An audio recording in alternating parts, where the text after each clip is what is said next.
जिल्ह्यात नाफेडच्या खरेदी केंद्रामध्ये नोंदणीला सुरुवात झाली असून आता शासकीय सोयाबीन खरेदीच्या नोंदणी आणि विक्री प्रक्रियेत बायोमेट्रिक बंधनकारक केली आहे। यापूर्वी नोंदणी प्रक्रियेला फक्त आधार, 7/12 बँक पासबुक झेरॉक्स ही कागदपत्र लागत होती।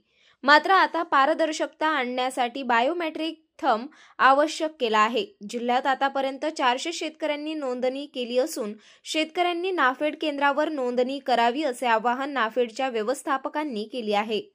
सध्या नोंदणीची प्रक्रिया कशी आहे आणि शेतकऱ्यांना काय आवाहन कराल? किती शेतकऱ्यांनी नोंदणी केली आहे?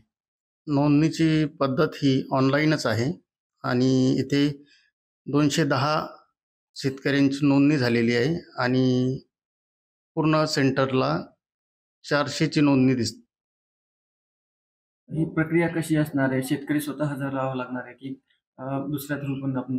नाही, माल खरेदी करताना शेतकरी स्वतः हजर लागणार आहे। जसं ऑनलाईन करताना शेतकरी स्वतः हजर राहतात, तसे खरेदी करत्या वेळेस बी खरेदी केंद्रावर शेतकरी स्वतः हजर असणे आवश्यक आहे।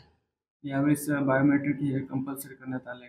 हो, यावेळेस बायोमेट्रिक कंपल्सरी आहे। बायोमेट्रिक शिवाय नोंदणी झाली नाही। शेतकऱ्यांनी आपला माल नाफेड केंद्रालाच द्यावा असे मी आवाहन करतो शेतकऱ्यांना। नाफेड योजनेमार्फत हंगाम 25-26 खरेदीसाठी शेतकऱ्यांना बोलवण्यात येते। तर त्या अगोदर त्यांचे ऑनलाईन आपलं त्यांच्याकडून 7/12 आधार कार्ड, बँकेचं पासबुक ओरिजिनल हे घेऊन आपण नोंदणीसाठी बोलवतोय। त्यावेळेस त्यांचा थंब घेऊन आपण त्यांची नोंदणी करतोय। त्यानंतर हे पूर्ण झाल्यानंतर शेतकऱ्यांना मेसेज पाठवून खरेदीसाठी केंद्रावर बोलवण्यात येते व त्यांचा माल मोजून घेण्यात येतो।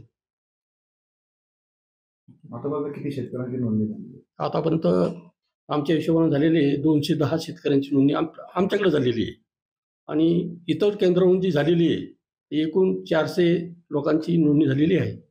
म्हणजे प्रायव्हेटवाल्यांनी सुद्धा केलेली आहे ती। शेतकऱ्यांसाठी काय आवाहन करणार? शेतकऱ्यांनी एवढं सांगितलं या योजनेचा लाभ घ्यावा।